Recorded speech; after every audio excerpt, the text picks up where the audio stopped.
Assalamualaikum warahmatullahi wabarakatuh. Perkenalkan, nama saya Wiwi Rahmawati. Hari ini saya akan melanjutkan materi kita yang selanjutnya, yaitu tentang protista mirip tumbuhan yang sebelumnya sudah dijelaskan oleh Saudari Mona. Di sini, saya akan melanjutkan beberapa klasifikasi, yaitu 4 klasifikasi protista mirip tumbuhan atau alga. Langsung saja, tujuan pembelajaran kita hari ini yang pertama, yaitu dapat menyebutkan klasifikasi protista mirip tumbuhan atau alga. Yang kedua, dapat menyebutkan dan menjelaskan ciri masing-masing klasifikasi protista mirip tumbuhan. Ketiga, dapat memberikan contoh masing-masing klasifikasi protista mirip tumbuhan. Dan yang keempat, memberikan contoh peranan masing-masing klasifikasi protista mirip tumbuhan. Berikut ada 7 klasifikasi protista mirip tumbuhan yang dimana 3 klasifikasi sudah dijelaskan oleh Saudari Mona. Jadi di sini saya akan melanjutkan ke 4 klasifikasi yang selanjutnya, yaitu Euclenophyta, Chirosophyta, Pyrophyta, dan Basilyophyta. Yang pertama ada Euclenophyta atau alga hijau. Euclenophyta atau euclenoid berasal dari bahasa Yunani, yaitu eu artinya sejati, glen artinya mata. Ciri-cirinya memiliki pigmen utama klorofil A dan B atau hijau. Cadangan makanan disimpan dalam bentuk paramilum, uniseluler, tidak memiliki dinding sel tetapi memiliki lapisan penyokong atau pelikel, bergerak bebas dengan 1 atau 2 flagella di ujung anterior, memiliki bintik mata yang tersusun atas pigmen picobilin atau merah biru, reproduksi secara aseksual dengan pembelahan biner. Habitatnya di air tawar, misalnya air sawah, kolam, danau, dan lain-lain. Langsung saja yang pertama yaitu Euclenophyta atau alga hijau. Jadi Euclenophyta itu atau euclenoid itu berasal dari bahasa Yunani. Eu artinya sejati dan glen artinya mata. Ciri-cirinya yang pertama memiliki pigmen utama klorofil A dan B atau hijau. Cadangan makanan disimpan dalam bentuk paramilum, uniseluler, tidak memiliki dinding sel tetapi memiliki lapisan penyokong atau pelikel. Bergerak bebas dengan 1 atau 2 flagella di ujung anterior, memiliki bintik mata yang tersusun atas pigmen picobilin atau merah biru. Reproduksinya secara aseksual dengan pembelahan biner, dan habitatnya itu ada di air tawar, misalnya air sawah, kolam, danau, dan lain-lain. Bisa dilihat di sini ada struktur tubuh dan reproduksi Euclenophyta. Di sini pembelahan Euclenophyta itu terjadi secara longitudinal. Kemudian ada contoh spesies dari Euclenophyta. Yang pertama ada Euclina viridis. Yang kedua ada Pacus. Kemudian kelas yang kedua yaitu Chirosophyta atau alga keemasan. Ciri-cirinya memiliki pigmen utama fukosantin atau coklat, karoten atau jingga, dan xanthophyll atau kuning. Cadangan makanannya disimpan dalam bentuk leukosin dan laminarin. Uniseluler atau multiseluler, koloni atau filamen. Dinding sel berupa hemiselulosa dengan pektin atau silika, bergerak bebas dengan 2 flagella di ujung anterior, reproduksi aseksual dengan cara pembelahan biner, dan fragmentasi. Reproduksi seksualnya dengan pembentukan auxspora. Habitatnya ada di air tawar dan air laut. Contohnya Mysococcus, Sinuria, dan Dinobrion. Bisa dilihat di samping, di sini ada gambar struktur dari alga keemasan. Di sini ada 2 flagellanya, ada vakuola, ada badan Golgi, ada nukleus. Kemudian ini ada contoh spesiesnya, Mysococcus, Dinobrion, dan Sinura. Yang ketiga ada Pyrophyta atau alga api. Ciri-cirinya memiliki pigmen utama karoten atau jingga dan xanthopil atau kuning yang peka terhadap cahaya.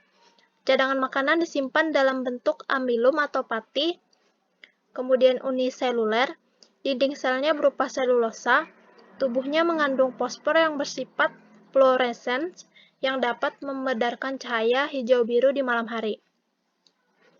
Bergerak bebas dengan dua flagella di ujung anterior dan membentuk pusaran air ketika bergerak. Reproduksi secara aseksual yaitu dengan pembelahan binar. Habitatnya di air laut dan sebagian kecil di air tawar. Contohnya ada Perodinium. Di sini ada struktur tubuh dan reproduksinya. Bisa dilihat.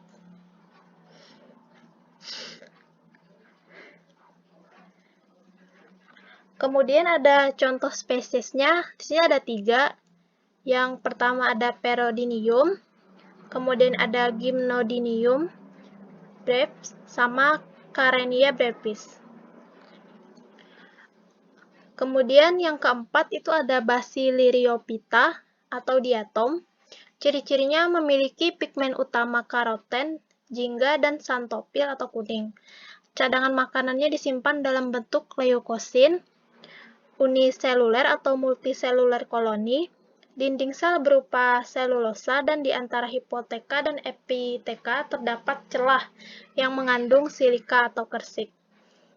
Kemudian, diatom ini mensekresikan tanah diatom, reproduksi aseksual dengan cara pembelahan hipoteka dan epiteka, reproduksi seksualnya dengan pembentukan auspora.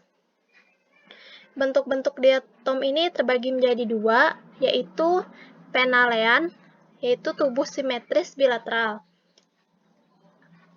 Contohnya Rhaponesis sp, Trinaria regina, Navicula sp, Pinularia sp.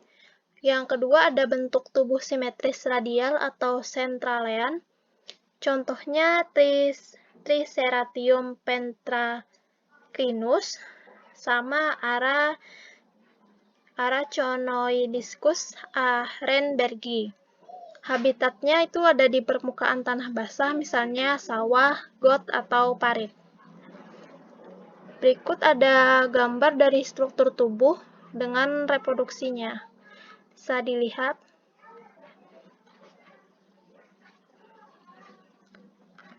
Kemudian ada contohnya, di sini ada 4. Ada Haponeis, Triceratium pentracinus, Archnoidiscus ahrenbergii, sama Rhinatria regin. Selanjutnya ada peranan dari keempat klasifikasi yang sudah saya sebutkan tadi. Yang pertama kelas Euclenophyta, itu biasanya digunakan sebagai makanan ikan. Kemudian dalam ekosistem, alga itu sebagai penyedia bahan organik dan oksigen bagi hewan-hewan air. Euclen ini dapat digunakan juga sebagai indikator adanya pencemaran organik. Kedua itu ada dari kelas Chirosophyta, itu biasa digunakan sebagai bahan pembuat cat pernis dan piringan hitam. Kelas yang ketiga yaitu Pyrophyta atau alga api, itu biasanya dapat menyebabkan fenomena gelombang merah dan membuat warna laut menjadi merah dan dapat meracuni hewan laut maupun manusia. Jadi hal ini terjadi karena kepadatan populasi alga api atau disebut dengan blooming. Kelas yang keempat yaitu Basiliriophyta, itu dinding selnya yang mengendap akan membentuk tanah diatom yang kayak zat kersik. Jadi itu merupakan bahan dinamit, isolator, dan bahan penggosok halus. Jadi bisa digunakan sebagai membuat dinamit. Di sini ada beberapa video contoh spesiesnya. Di sini ada Euclena viridis.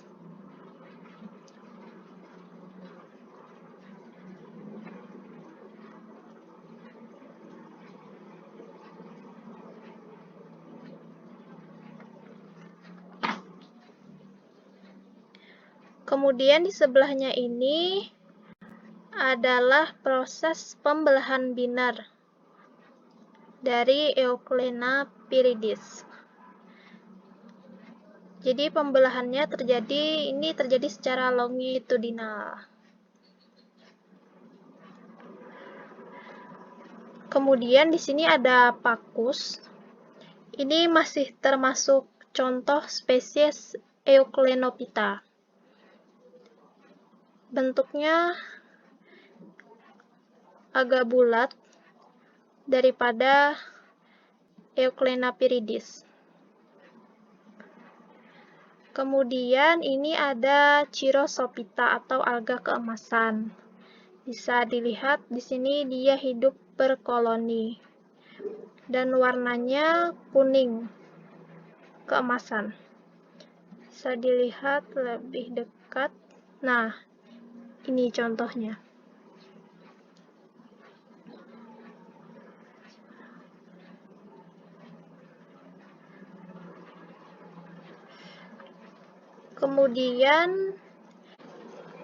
Kemudian di sini ada contoh spesies dari Pyrophyta atau alga api, atau biasa disebut juga Dinoflagellata.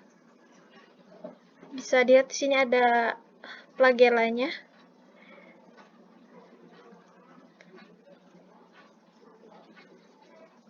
Jadi warnanya juga agak kekuning-kuningan. Kemudian di sini sama, masih dalam klasifikasi Pyrophyta atau alga api, tapi bentuknya berbeda dengan yang pertama tadi.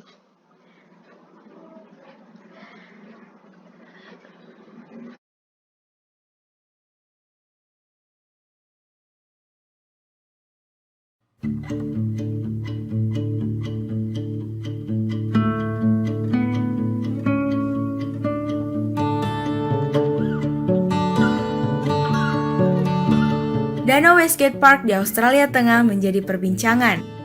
Semula berwarna biru, kini air danau berubah warna menjadi merah muda.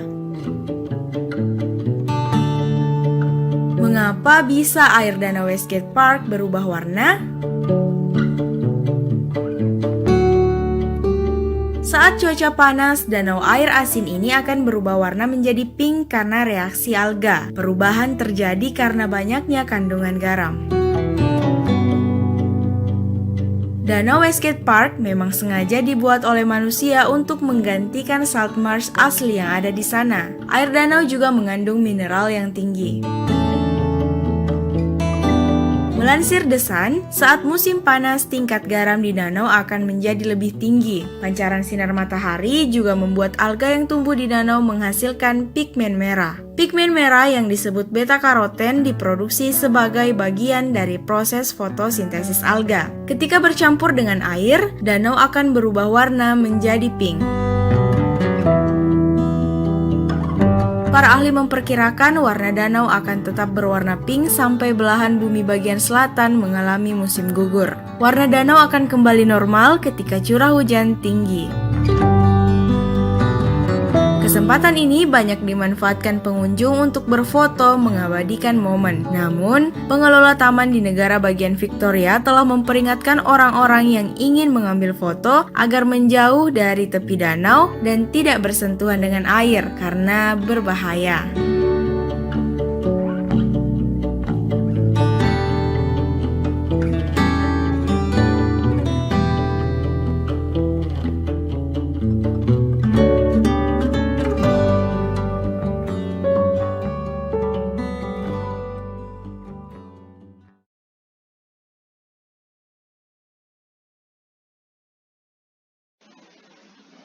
Itu tadi beberapa penjelasan singkat mengenai keempat klasifikasi protista mirip tumbuhan atau alga. Sebelumnya, jika ada yang kurang jelas, silahkan kalian tanyakan. Salah hilap mohon maaf. Wassalamualaikum warahmatullahi wabarakatuh.